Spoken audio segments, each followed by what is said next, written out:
Selamat pagi di Amerika dan selamat malam di Indonesia. Terima kasih pada kesempatan hari ini. Ibu Ayu berhalangan setiap hari Jumat karena ada pertemuan. Eh, sudah lewat 24 menit, kita tidak akan buang waktu untuk firman Tuhan. Eh, kami mengucap syukur para teman-teman yang sudah hadir di tempat ini karena saya yakin bahwa setiap orang yang ingin haus akan firman Tuhan itu yang akan diberkati Tuhan. Ya. Jadi tanpa panjang-panjang, kita akan buka langsung. Amin. Silakan Pak Juni Balai. Shalom Bapak Bapak yang diberkati Tuhan. Terima kasih Pak Samuel untuk doanya. Baik, kita malam hari ini belajar dari Kejadian pasal yang ke-25. Kejadian pasal 25 ini terdiri dari 34 ayat. Dan dari 34 ayat ini ada 4 perikop, yaitu perikop yang pertama ayat 1 sampai dengan ayat yang ke-6 itu menuliskan tentang keturunan Abraham dari keturah. Lalu ayat 7 sampai dengan ayat yang ke-11 itu menuliskan tentang Abraham meninggal dan dikubur. Lalu ayat yang ke-12 sampai dengan ayat yang ke-18 itu berbicara tentang keturunan Ismail. Dan ayat yang ke-19 sampai dengan ayat yang ke-34 itu berbicara tentang Esau dan Yakub. Ini perikop yang sangat panjang, tetapi malam hari ini kita boleh belajar bersama-sama tentang kebenaran ini. Nah, Bapak Ibu dan saudara-saudara yang dikasihi Tuhan, di dalam Kejadian pasal yang ke-25 ayat 1 sampai dengan ayat yang ke-6 di dalam perikop yang pertama itu menceritakan tentang keturunan Abraham dari keturah, ya. Berbicara tentang keturunan Abraham dari keturah. Keturah itu adalah istri daripada Abraham setelah kematian Sarah. Jadi ketika Sarah meninggal, Abraham mengambil keturah menjadi istrinya. Lalu Abraham memiliki 6 orang anak, ya, dari keturah, yaitu Simran, Joksan, Medan, Midian, Isibak, dan Suah. Jadi dari pernikahan daripada Abraham dengan keturah melahirkan 6 orang anak. Nah, saudara-saudara, meskipun secara warisan, ya, secara warisan meskipun tidak sepopuler Ismail dan Ishak, anak-anak Abraham dari keturah juga mendapat bagian warisan dari Abraham. Jadi Abraham memberikan bagian warisan kepada anak-anaknya yang dilahirkan oleh keturah. Abraham memberikan harta pusakanya kepada Ishak, tetapi memberikan pemberian kepada anak-anaknya dari keturah dan mengirim mereka pergi ke arah timur. Nah, pasal ini memberikan gambaran tentang keluarga dan keturunan Abraham setelah kematian daripada Sarah. Menunjukkan bagaimana Abraham memperlakukan anak-anaknya dan pewarisan yang mereka terima. Ya. Nah, Bapak Ibu,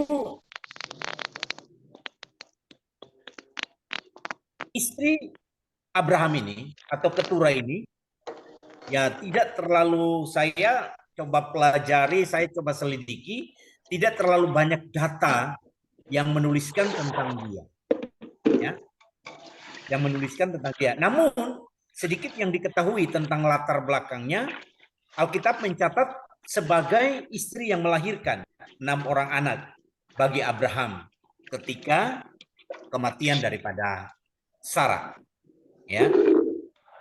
Lalu bagian yang kedua, ayat yang ke-7 sampai dengan ayat yang ke-11, ya, itu menceritakan tentang kematian dan pemakaman Abraham. Abraham, kita tahu bahwa Abraham meninggal pada usia 175 tahun setelah dia hidup ya begitu panjang dan diberkati oleh Tuhan.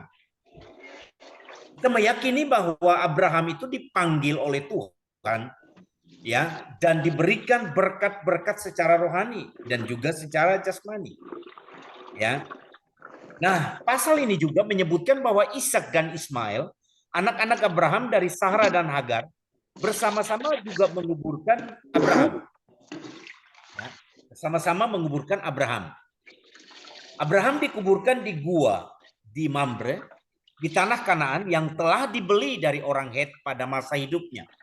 Jadi kita melihat bahwa di dalam bagian pasal ini menceritakan tentang begitu detailnya Abraham mempersiapkan sampai kepada tempat penguburannya juga telah disiapkan. Ini merupakan sesuatu yang baik yang perlu kita renungkan di dalam setiap kehidupan kita. Abraham meninggal dan bergabung dengan leluhurnya di dalam damai sejahtera. Ini menunjukkan bahwa hidup Abraham dipandang sebagai berkat dan berakhir dengan damai. Orang-orang yang selalu memberikan hal yang baik, orang-orang yang selalu memikirkan tentang hal-hal yang baik, tentang pekerjaan Tuhan, tentang pelayanan, tentang bagaimana membuat orang lain untuk mengenal Tuhan dengan baik. Maka masa akhir hidupnya pun itu menjadi berkat buat banyak orang. Menjadi damai. Akhir hidupnya menjadi sebuah cerita yang baik kepada generasi-generasi yang akan datang. Nah, saudara, ini memberikan sebuah gambaran tentang akhir daripada kehidupan Abraham dan penyelesaian pemakamannya serta menunjukkan penghormatan dan kesetiaan anak-anaknya, yaitu Ishak dan Ismail. Kita percaya bahwa semua yang dilakukan ini, mereka memberikan sesuatu yang baik, penghormatan yang baik kepada ayahnya. Karena semua yang telah ayahnya berikan kepada mereka, yang lakukan kepada mereka. Bagian-bagian mana yang telah diterima oleh mereka, itu mereka terima dengan baik. Nah, bagian yang ketiga, di ayat 12 sampai dengan ayat 18, berbicara tentang keturunan daripada Ismail. Keturunan Ismail dalam pasal ini mencatat nama-nama putra-putra dari Ismail yang merupakan keturunan Abraham dari Hagar, budak daripada Sarah. Mereka adalah Nebayot, Kedar, Adbiel, Mipsam, Misha, Misma, Duma, Masa, Hadad, Tema, Yetur, Nafis, dan Kadem. Ini adalah keturunan-keturunan daripada Abraham yang diperoleh daripada Hagar. Nah, putra-putra Ismail menetap di daerah yang terbentang dari Hawilah, itu dekat Mesir, hingga Sur di sebelah timur Mesir, menuju Asur. Mereka mendirikan kem-kem dan pemukiman di sepanjang perbatasan wilayah mereka. Nah, pasal ini memberikan gambaran tentang perkembangan keturunan Ismail yang menunjukkan bahwa mereka menjadi bangsa-bangsa yang besar dan memiliki wilayah pemukiman yang luas. Ini juga mengkonfirmasi janji Tuhan kepada Abraham tentang melimpahnya keturunannya, meskipun Ismail bukanlah keturunan yang dipilih untuk menerima berkat yang sama dengan Ishak. Nah, di bagian yang keempat, ayat 20, pasal 25 ayat yang ke-19 sampai dengan ayat yang ke-34. Ini menarik karena ini mengisahkan tentang Esau dan Yakub, dua putra daripada Ishak dan Ribka. Nah, kita tahu bersama bahwa kelahiran daripada Esau dan Yakub, ya, Ishak dan Ribka memiliki dua anak kembar, yaitu Esau dan Yakub. Karakteristik daripada kedua anak ini itu berbeda.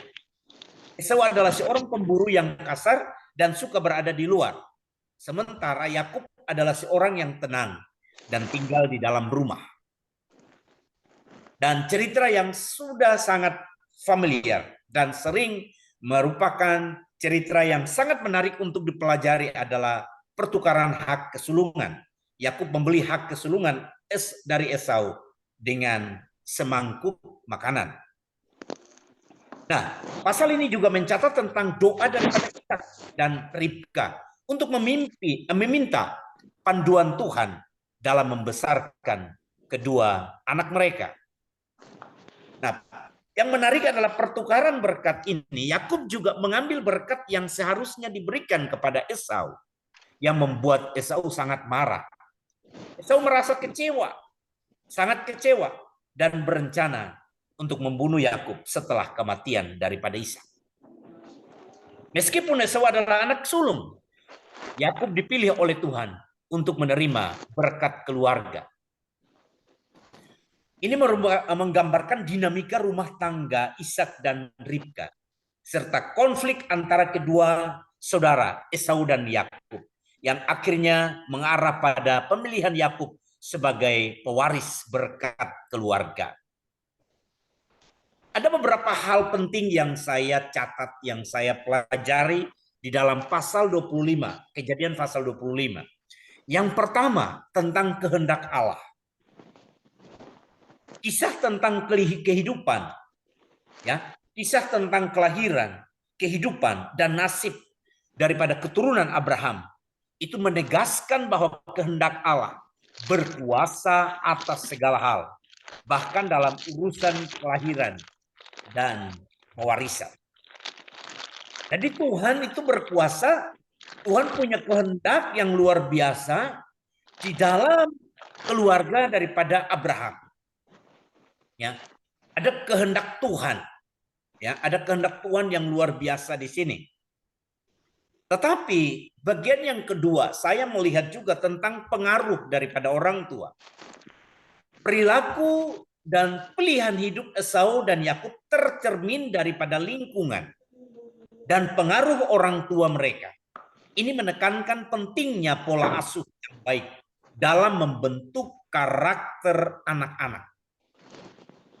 Ya, jadi kita dari kisah ini kita boleh belajar bahwa pengaruh orang tua itu mempengaruhi perilaku daripada anak-anak kita, anak-anak yang Tuhan telah berikan di dalam hidup kita. Ya, jadi kalau di dalam Kejadian pasal yang ke-25 ini kita melihat bahwa perilaku dan pilihan hidup Esau dan Yakub tercermin daripada lingkungan, tercermin daripada pengaruh orang tua mereka. Ya. Lalu yang ketiga, saya melihat bahwa pilihan dan konsekuensi. Esau dan Yakub memperlihatkan pilihan hidup yang berbeda dan konsekuensinya ya yang berbeda pula. Yakub meskipun licik dalam memperoleh berkat, akhirnya dipilih oleh Allah. Ini menunjukkan bahwa setiap pilihan memiliki konsekuensi, baik yang baik maupun yang buruk. Ya. Jadi di dalam kehidupan kita harus belajar untuk memilih, ya, memilih sesuatu. Tapi ingat bahwa di dalam pilihan kita itu pasti ada konsekuensi. Sekalipun pilihan kita itu adalah pilihan yang baik, itu pasti ada konsekuensinya. Ya. Nah, di dalam ketidaksempurnaan keluarga, kita belajar bahwa kisah daripada keluarga Abraham juga menunjukkan ketidaksempurnaan daripada manusia. Meskipun keluarga itu terpilih oleh Allah, anggota-anggotanya masih memiliki konflik, kesalahan, dan kelemahan. Ya, jadi daripada kisah daripada Abraham ini kita melihat, dan anak cucunya kita melihat bahwa ketidaksempurnaan di dalam keluarga. Ya, kita belajar bahwa apapun yang kita lakukan dalam hidup kita, kadang-kadang kita mau menyenangkan Tuhan. Seringkali kita mau menyenangkan Tuhan, seringkali kita mau menyenangkan orang-orang yang ada di sekeliling kita. Tapi itu kita harus menyadari bahwa di dalam kehidupan kita, semua yang kita lakukan itu tidak sempurna. Ya, tidak sempurna. Lalu yang kelima itu tentang janji Allah yang terpenuhi. Meskipun ada konflik dan kesalahan, janji Allah kepada Abraham tentang keturunan yang banyak terus terpenuhi melalui keturunan daripada Ishak, Esau, dan Yakub. Hal-hal ini menunjukkan bahwa dalam kehidupan manusia terdapat campuran antara kehendak Allah, pilihan manusia, dan konsekuensi dari pilihan tersebut. Namun janji Allah tetap teguh dan terpenuhi meskipun dalam dinamika dan penuh dengan tantangan. Ya, dalam dinamika dan penuh dengan tantangan. Nah, Bapak Ibu dan saudara-saudara yang dikasihi Tuhan Yesus Kristus, kita melihat di dalam Kejadian pasal yang ke-25 ini, ya, ada beberapa pertanyaan, ya. Ada beberapa pertanyaan. Pertanyaan yang pertama, mengapa Abraham menikah dengan keturah setelah kematian daripada Sarah? Apa yang dapat kita pelajari daripada hubungan mereka? Ya. Abraham menikah dengan keturah setelah kematian Sarah. Itu tidak dijelaskan secara rinci dalam kitab Kejadian. Namun dapat diasumsikan bahwa setelah kematian Sarah, Abraham mungkin mencari kenyamanan dan kompensasi atas kehilangan pasangannya dengan menikahi keturah. Selain itu, pada zaman itu memiliki istri lebih daripada satu adalah umum dan dianggap sebagai tindakan yang sah secara budaya, apalagi istrinya sudah meninggal. Dari hubungan Abraham dan keturah, kita dapat belajar tentang kesetiaan dan perhatian dalam hubungan. Meskipun kita tidak memiliki banyak informasi tentang mereka, dapat diasumsikan bahwa Abraham memperlakukan keturah dengan kasih dan hormat sebagai istri keduanya. Ini menunjukkan pentingnya kesetiaan dan penghormatan dalam pernikahan dan hubungan di dalam keluarga. Jadi kita secara rohani kita belajar daripada kisah ini. Kita belajar dari kebenaran ini, ya, untuk selalu memperlakukan akan keluarga istri kita dengan baik. Selain itu, meskipun keturah bukan istri utama Abraham, dia tetap mendapat perhatian dan warisan. Menunjukkan pentingnya menghargai semua anggota keluarga dengan adil dan bijaksana. Lalu ada hal yang lain, pertanyaan yang lain. Mengapa Ishak memilih untuk tinggal di Negeb? Dan bagaimana lingkungan tersebut mempengaruhi keluarganya? Ishak memilih tinggal di Negeb itu karena merasa bahwa itu adalah tempat yang cocok untuk menggembalakan ternaknya dan untuk hidup sebagai penggembala seperti yang dilakukan oleh ayahnya Abraham. Lingkungan di Negeb meskipun kering dan tandus menawarkan padang rumput untuk ternak dan memberikan perlindungan alami dari serangan musuh karena kondisinya yang berbatu dan berbukit. Pengaruh lingkungan Negeb terhadap keluarga Ishak mungkin termasuk ketergantungan pada ketersediaan air dan sumber daya alam yang terbatas yang dapat mengarah pada tantangan dalam pemenuhan kebutuhan sehari-hari seperti air, makanan, dan tempat untuk berteduh. Kondisi lingkungan yang keras ini juga mungkin menguatkan ikatan keluarga karena mereka harus bekerja sama untuk menghadapi tantangan dan menjaga kelangsungan hidup. Selain itu, lingkungan yang terpencil dan berbatu dapat memperkuat ketergantungan mereka pada Allah sebagai sumber kehidupan dan perlindungan. Pertanyaan yang lain, mengapa Esau dan Yakub memiliki hubungan yang rumit? Apa yang menyebabkan mereka ini ada konflik di dalam kehidupan mereka? Esau dan Yakub memiliki hubungan yang rumit karena beberapa faktor yang saya pelajari. Ini menurut saya yang saya pelajari. Yang pertama, perbedaan karakter dari keduanya. Esau dan Yakub ini memiliki kepribadian yang berbeda. Kepribadian yang berbeda. Esau adalah seorang pemburu dan yang suka berada di luar daripada rumah. Sedangkan Yakub adalah seorang yang tenang dan tinggal di dalam rumah. Perbedaan ini mungkin menyebabkan ketegangan dan kesulitan dalam berinteraksi. Ya, jadi saya coba menganalisa, menerjemahkan kenapa Esau dan Yakub ini ada konflik antara keduanya. Karena ya saya menemukan bahwa antara beliau berdua, ya, Esau dan Yakub ini ada perbedaan di antaranya. Esaunya suka di luar, suka di padang, suka berburu, yang Yakubnya suka di rumah, tinggal di rumah. Ini yang membuat mereka perbedaan karakter yang sangat menonjol. Yang kedua, kesetiaan terhadap tradisi. Esau sebagai anak sulung diharapkan untuk menerima berkat hak sulung dan berkat keluarga. Namun, Yakub secara fisik memperoleh hak kesulungan itu yang membuat Esau merasa dikhianati dan akhirnya menimbulkan amarah di dalam hidupnya. Jadi hal yang kedua ini adalah kesetiaan terhadap tradisi. Tradisi yang sebenarnya adalah yang sulung itu yang menerima hak kesulungan. Ya.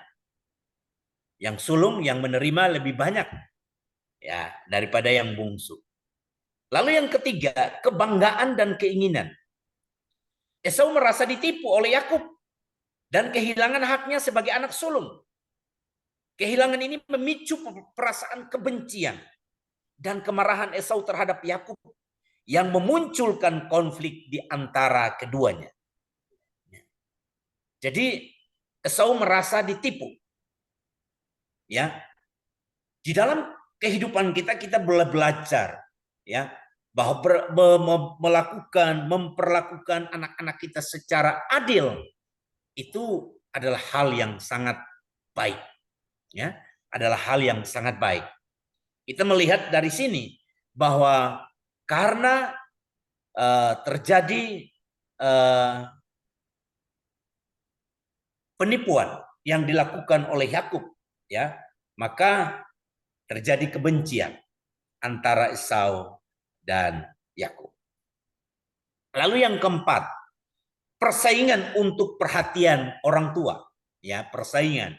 Biasa ya, terjadi persaingan antara mereka berdua ya untuk seolah-olah untuk berebut perhatian daripada orang tua mereka.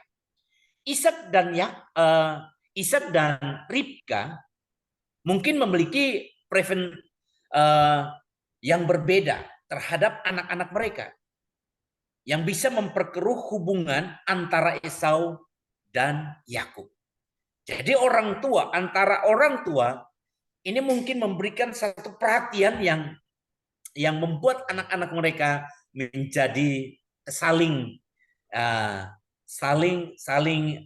cemburu, saling berpikir pikiran yang tidak baik terhadap satu dengan yang lain. Dan ini kita harus belajar bahwa sebagai orang tua kita harus berlaku netral kepada anak-anak kita.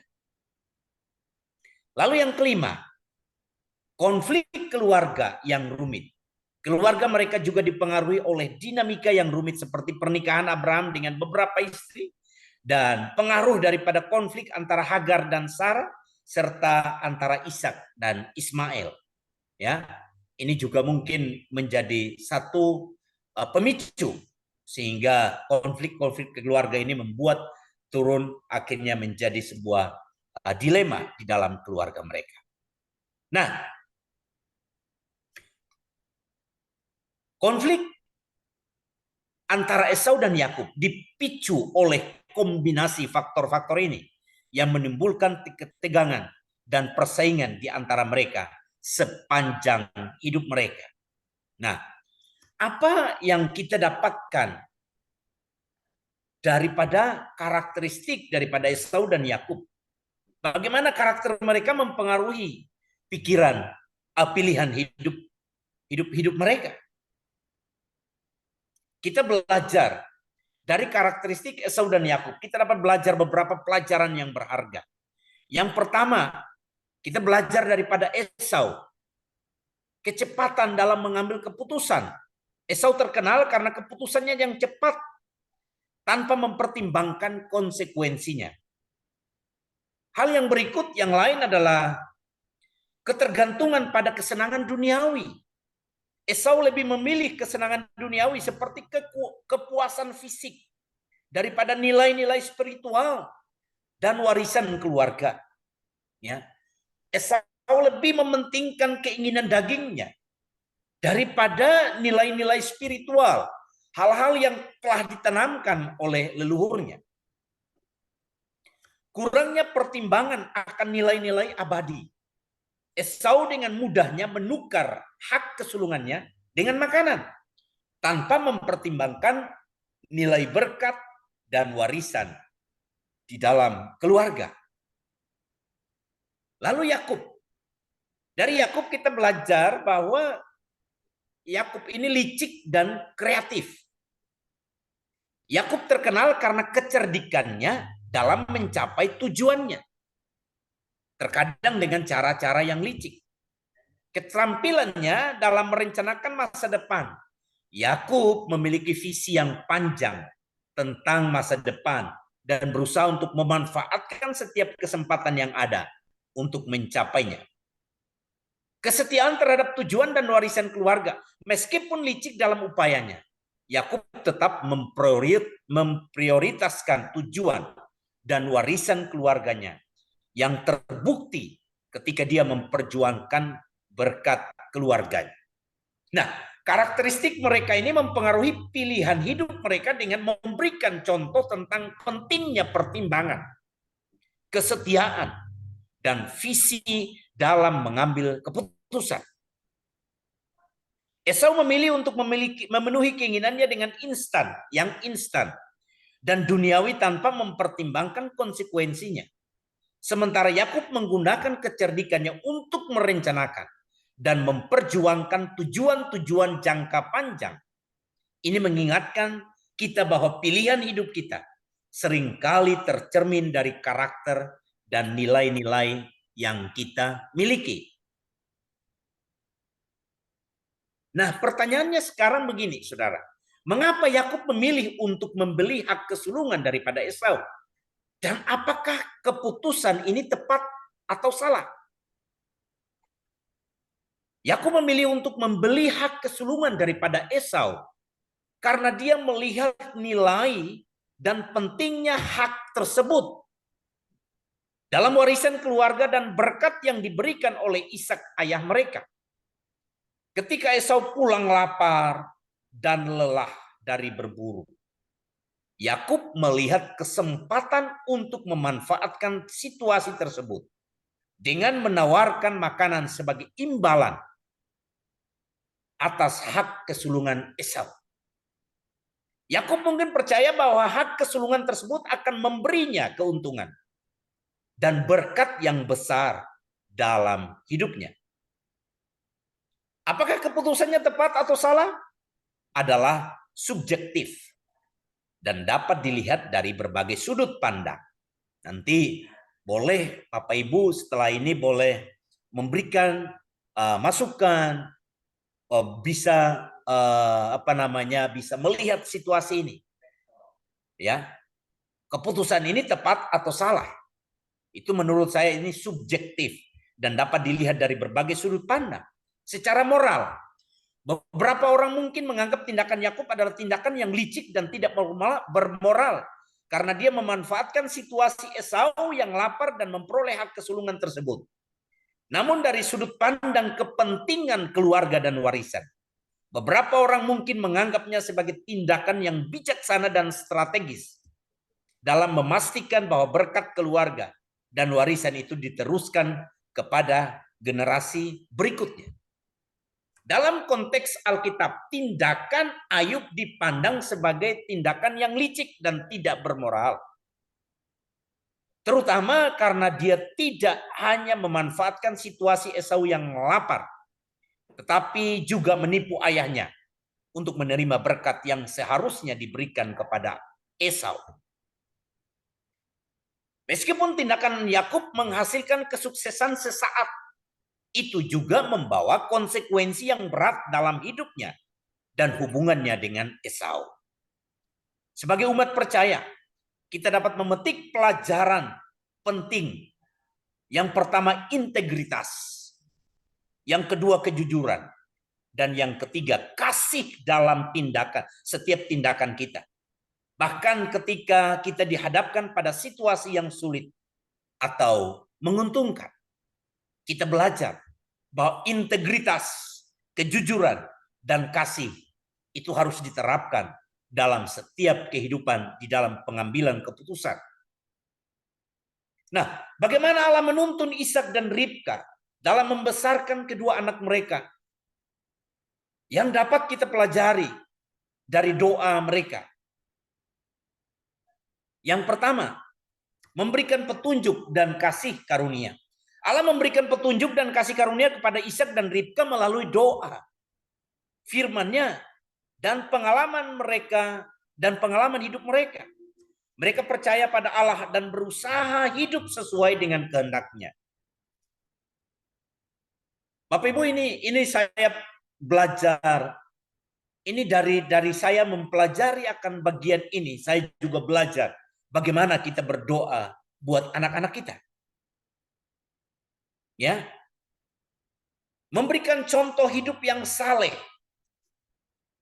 Ishak dan Ribka menjadi teladan bagi anak-anak mereka melalui kehidupan yang saleh dan ketaatan mereka kepada Allah. Mereka mengajarkan nilai-nilai spiritual dan moral kepada Esau dan Yakub. Memperjuangkan kehendak Allah dalam doa. Ishak dan Ribka melakukan doa kepada Allah untuk mendapatkan petunjuk dalam membesarkan kedua anak mereka. Mereka mencari bimbingan ilahi dalam pengambilan keputusan dan dalam menghadapi tantangan dalam keluarga mereka. Dari doa Ishak dan Ribka, kita dapat belajar beberapa pelajaran berharga. Yang pertama, ketergantungan kepada Allah. Doa mencerminkan ketergantungan mereka pada Allah sebagai sumber kebijaksanaan dan petunjuk untuk membesarkan anak-anak mereka. Doa merupakan ketergantungan kita kepada Allah. Kita percaya bahwa di dalam hidup kita tidak bisa melakukan, apalagi di dalam mendidik anak-anak kita, mengarahkan anak-anak kita, membesarkan anak-anak kita. Tapi kita percaya bahwa ada Tuhan yang terlibat di dalam kehidupan mereka. Ketika anak-anak kita pergi ke tempat yang lain, pergi bersekolah di tempat yang jauh, terpisah dengan kita. Yang kita sudah tidak bisa memantau mereka 24 jam. Ya. Bapak Ibu, kita boleh berpikir bahwa sekarang ada handphone dan kita boleh mengecek anak-anak kita boleh 24 jam. Tapi saya yakin bahwa kita lebih tenang lagi karena ada Tuhan yang menjaga anak-anak kita. Karena ada Tuhan yang bersama-sama dengan mereka. Ya, kita tidak takut lagi, kita tidak gentar. Karena kita percaya bahwa kita menyerahkan setiap anak-anak kita kepada kehendak Tuhan. Kita bergantung kepada Tuhan. Itu pelajaran pertama yang kita dapatkan daripada doa daripada Ishak dan Ribka untuk anak-anak mereka. Kita bergantung kepada Tuhan. Lalu yang kedua, kesadaran akan kebutuhan spiritual. Mereka menyadari bahwa pentingnya nilai-nilai spiritual dan kebutuhan akan bimbingan ilahi dalam hidup mereka dan keluarga mereka. Ya, kita menyadari ya, di dalam hidup kita tidak bisa terlepas daripada Tuhan. Ya, nilai-nilai spiritual yang kita harus terapkan di dalam rumah tangga kita. Ya, hubungan kita suami istri, hubungan kita, cara kita berkata-kata dengan suami istri kita, cara kita berkata-kata dengan suami kita, itu menjadi satu contoh yang baik untuk anak-anak kita. Ya. Lalu yang ketiga, saudara, kekuatan komunikasi dengan Allah. Doa adalah sarana komunikasi yang kuat dengan Allah. Dalam doa, mereka menyerahkan kekhawatiran, kebutuhan, dan harapan mereka kepada Tuhan. Dengan melihat contoh doa Ishak dan Ribka, kita dapat belajar untuk meningkatkan hubungan kita, hubungan spiritual kita dengan Allah, memperjuangkan kehendaknya dalam hidup kita, dan memohon bimbingannya dalam membesarkan keluarga dan menghadapi tantangan hidup. Sekali lagi Bapak Ibu, bahwa kita tidak bisa melangkah atau kita tidak bisa berjalan sendiri di dalam setiap hal di dalam hidup kita. Tapi kita percaya, kita menyerahkan akan hidup kita kepada Tuhan. Itu adalah sebuah hubungan spiritual yang baik dengan Tuhan.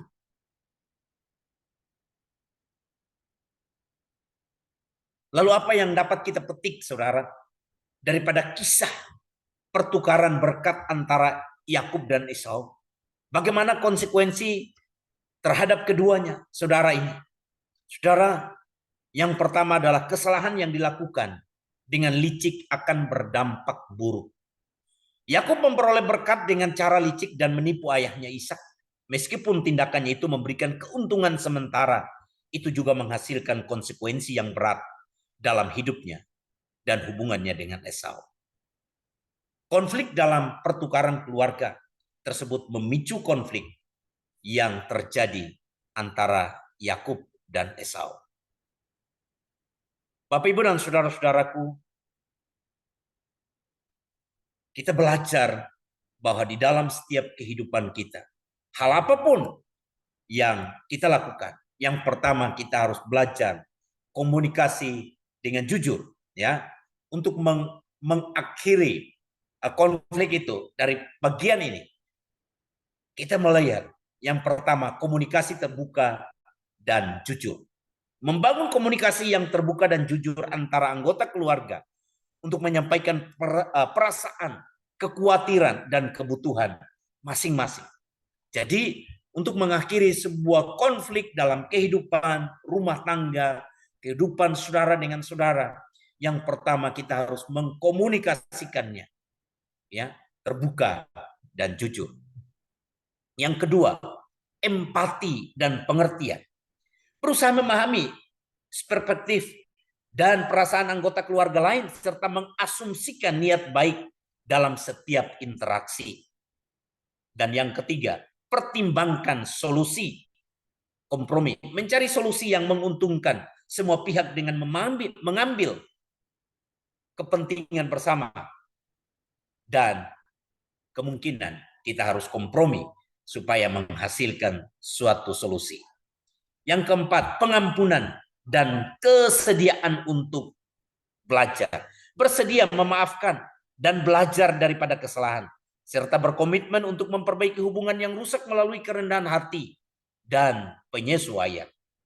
Serta yang kelima, mengutamakan kebenaran dan kasih, memastikan bahwa setiap tindakan dan keputusan yang didasarkan pada kebenaran, kasih, dan kesetiaan kepada nilai-nilai yang diakui bersama di dalam keluarga. Dengan mengadopsi pendekatan ini, keluarga dapat mengelola konflik dengan lebih baik dan memperkuat ikatan kasih serta persatuan dalam hubungan mereka. Bapak, Ibu, dan saudara-saudaraku yang dikasihi Tuhan, malam ini kita belajar daripada keluarga daripada Abraham, ya, dalam Kejadian pasal yang ke-25 ayat 1 sampai dengan ayat 34.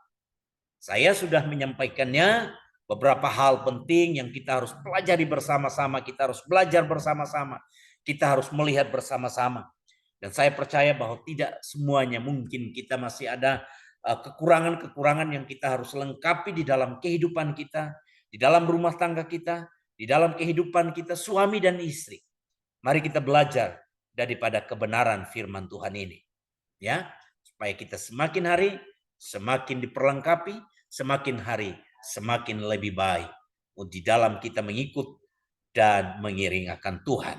Saya percaya bahwa di dalam setiap kehidupan kita, kalau kita melakukan akan bagian firman Tuhan di dalam yang diajarkan tiap-tiap saat di dalam kehidupan kita, maka itu akan meneguhkan panggilan kita, meneguhkan iman kita, dan meneguhkan akan setiap iman percaya kita sungguh-sungguh kepada Tuhan. Ini yang dapat saya bagikan kepada Bapak Ibu, saudara-saudara, di dalam Kejadian pasal yang ke-25, bagian-bagian ada hal-hal yang penting yang saya lihat, yang saya sudah bagikan kepada Bapak Ibu pada malam hari ini. Terima kasih, Tuhan Yesus memberkati kita semua, dan saya serahkan kembali kepada Pak Hendrik Bun dan juga Pak Freddy untuk menambahkan hal-hal yang mungkin disingkapkan oleh Roh Kudus di dalam hidup kita semua. Terima kasih. Tuhan Yesus memberkati. Amin. Amin. Amin. Terima kasih. Luar biasa. Terima kasih Pak Juni Bale yang sudah memberikan firman Tuhan begitu baik dari Kejadian 25. Sama-sama. Begitu detail ya saya lihat. Terutama di dalam aplikasi. Ya. Saya berikan kesempatan bagi teman-teman sekalian ingin bertanya, ya ada pertanyaan yang baik, yang bagus di dalam cerita ini ya sebenarnya. Terutama cerita mengenai Esau dan Yakub ya. Juga Abraham, sebenarnya ada satu hal yang ingin kita tanyakan di dalam cerita Abraham nanti ya. Kalau ada yang jeli melihat cerita ini, mendengarkan apa yang Pak Juni Bale katakan, saya rasa sudah waktunya kita bertanya, berdiskusi.